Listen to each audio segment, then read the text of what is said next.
I'd like to start off telling you how the All-American 5 originated. You have to go back to the days of the Depression, probably around 1933. Things were pretty tight then, and the manufacturers were having trouble selling console TVs, and people didn't have any money to buy them anyway. Some people wanted to buy a cheaper radio that they could use in their kitchen or take into the bedroom. And the manufacturers tried to make these small radios, and at that particular time they weren't too satisfactory. They had power transformers in them, which made them quite heavy, and some of them used reflex circuits, some of them were regenerative, and some of them were just TRF sets. They weren't very powerful, they were noisy, and they didn't work too well. So somebody said, we have to make this radio work better and make it lighter. So they said, why don't we get rid of the power transformer? And somebody else said, well, we can satisfy the B plus voltage quite easily, but how are we going to light the tubes up? They were all 6-volt tubes then, and when you put 4 or 5 6-volt tubes in series, it comes to 31 volts, and the draw is 300 milliamps, so that's going to take quite a large resistor to drop the voltage down to 30 volts to light the tubes up. As a matter of fact, the resistor would make more heat than all the tubes, and they just couldn't do that.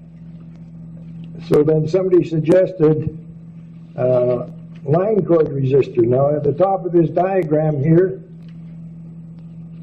is the line cord resistor. That's built right into the line, and it would drop the voltage down whatever you wanted. You just measured the resistance you needed, and the line cord resistor had so many ohms per feet or per foot, and you just cut off the length you needed, usually around 6 or 8 feet. But the trouble with line cord resistors was, if the lady that owned the radio set it on her kitchen counter and the plug was right handy behind the radio, she'd roll the cord up into a ball, and of course it would get quite hot. In fact, it could be a danger for starting a fire. So line cord resistors weren't too good. So then they went to the tube manufacturers and said, can you make us some tubes that are higher voltage? And of course, they then came up, they took the 42 tube, took the filament out, put in a 25 volt filament, and they called it a 43. Basically it's similar to a 42, but it's got a 25 volt filament. Then they took the rectifier tube, which was probably at the time an 84 or a 1V, and they made the 25Z5, which was the 25 volt tube.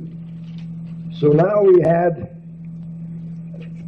those two tubes totaled up to 50, plus 3 12 volt tubes for the other tubes. They made them in 12 volts instead of 6 volts. Pardon me, I made a mistake. They used 6 volt tubes. So we had a total of 50 for the 2 new tubes, plus 18 volts, making 68 volts. So we still had to have a dropping resistor, but not as big. And it was still a problem thing. So the tube manufacturers came up with another set of tubes. They came up with the 35L6, 35Z5 rectifier, 12A8 mixer oscillator, 12K7 IF amplifier, and 12Q7, which would be the audio detector and audio stage. Now this worked pretty good. It added up to about 15 volts less than 120. So they just needed a small 5-watt resistor, about 15 ohms, to drop the voltage enough for these tubes. And after they got that system working, they were able to make thousands of these radios, because everybody wanted one. They were light, they were inexpensive, and they worked pretty good. Another problem they had was the chassis. These were built on a metal chassis, and these chassis were bolted into the cabinet. Sometimes the bolts were exposed on the bottom of the cabinet, and the volume control shaft and the tuning shaft were all part of the chassis.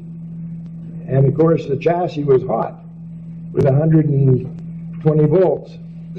So if you broke a knob and was turning the little shaft with your fingers and you touched the sink or something, you could get electrocuted. So they had to come up with a system to eliminate getting shocks from the cabinet. And the way they did that was to put into the radio a floating ground.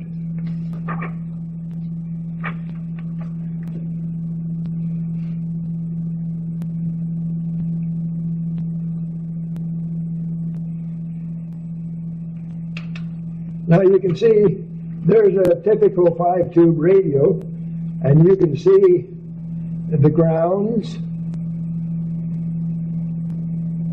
Right down here is one. There's quite a few grounds. Over here is another. Here's another. Now those aren't chassis grounds. That is a floating ground. It's just a piece of wire strung across inside the chassis. It goes to the on-off switch, which is right here, which is grounded. And it went over to each of the tubes that required a ground, like the 12SK7 there, and the 12SQ7. So all these grounds were insulated away from the chassis. Now down there in the bottom, you'll see a chassis ground.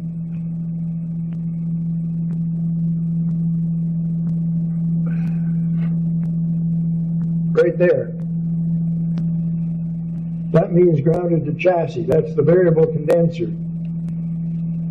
So what was grounded to the chassis were the tube shields, the IF coil cans, maybe the primary of the antenna coil, and the variable condenser. These were all grounded to the chassis. And the volume control frame also grounded to the chassis. So there was a good chance for feedback between all these different components. So they stopped that by putting a capacitor from ground to floating ground, which is shown right here. That's a 0.1 capacitor. Every one of those radios has that in there. Maybe the newer ones built on fiber circuit boards are a little bit different. And that capacitor has to be there, otherwise you get just a terrible amount of squeals and hums and motorboating and so on.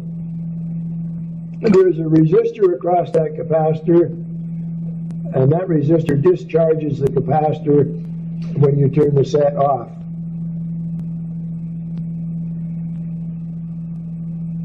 Now, I'm going to put on the circuit here for the power supply.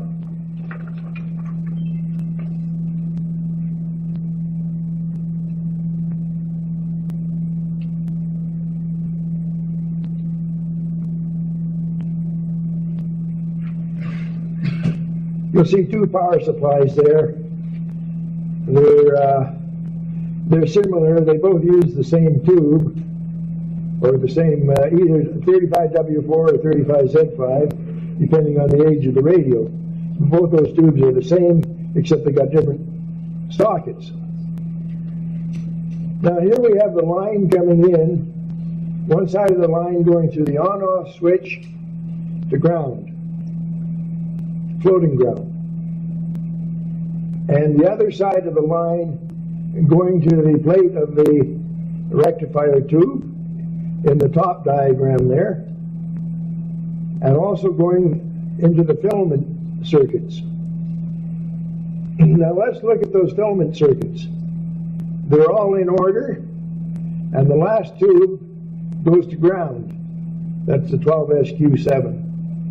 Now, the order of those tubes cannot be changed without causing some problems in the output of the radio.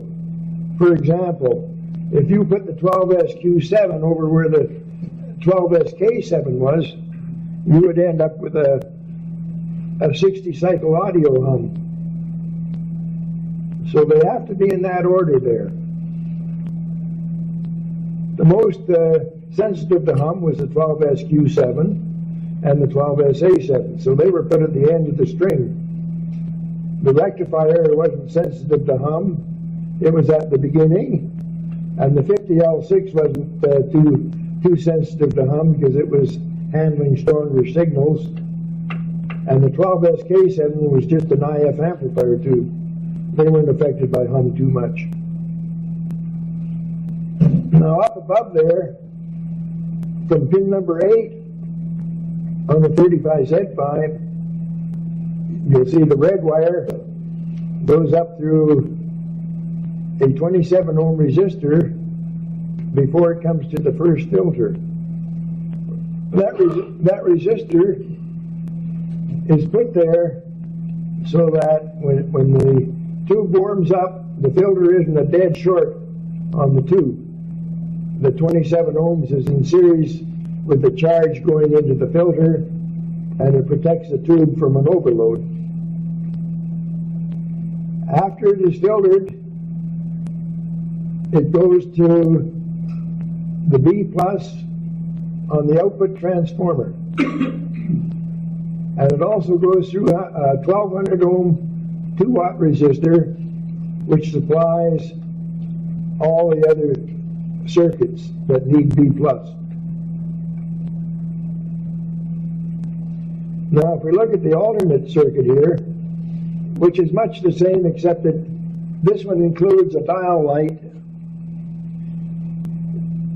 connected in the filament circuit, because these tubes have a tap on the filament.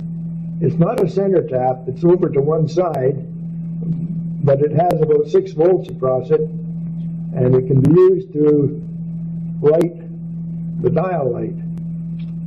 Now if you notice down here in the bottom picture in the blue that the dial light is fed by the line, and it goes up to the plate of the 35W4 or 35Z5. So all the plate current has to go either through the filament between pins 3 and 6 or the dial light. So it's coming through both the dial light and through pins 3 and 6. Now this acts as that resistor, which we have up in the top there, that 27 ohm filter resistor to protect the tube, that dial light and the resistance of the filament act as that resistor. So this circuit doesn't require a separate 27 ohm resistor. And of course B plus is fed to the output transformer and through a 1200 ohm resistor to all the other tubes. Between pins 5 and 7 is a 0.05 600 volt capacitor. In the upper circuit there is a 0.05 capacitor from line to ground. Now those capacitors have to be there, and they're there for the purpose of preventing modulation hum. Now, in a small radio like this that doesn't have much of an antenna, the power line picks up stations and acts like an antenna. And these stations can come in, and in the rectifier tube they can be intermodulated with 60 cycles, and then the signal can flow out along through the filament line or through the B plus line and get into the other tubes, and you will have stations tuning in with a hum in them.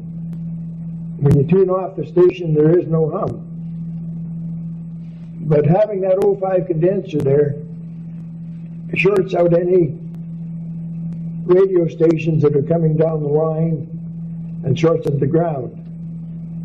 And in the blue circuit there, the capacitor is between plate and cathode, and it shorts out any radio stations which appear between the plate and the cathode, so they don't get intermodulated with 60 cycles. The same thing can happen in larger radios with power transformers. They used to use electrostatic shields in the power transformers, but now they don't do that anymore, and you have to put a bypass on the line or something to stop this intermodulation hum from occurring. So there you are, your basic power supplies, and just take note of the order of the filaments and the capacitor and the resistors.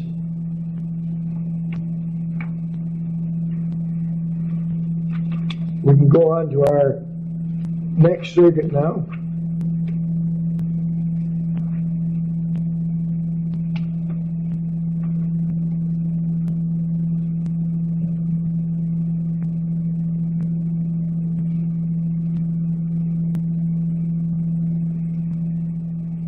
This is the first tube, 12BE6 or 12SA7, and it is fed from either a loop antenna or a little piece of outside wire connected to the antenna circuit or connected to the loop antenna.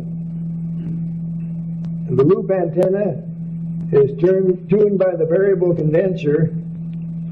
In this case, the variable condenser is grounded, and the bottom end of the loop antenna is connected to the AVC, that's the automatic volume control circuit, which we'll cover later.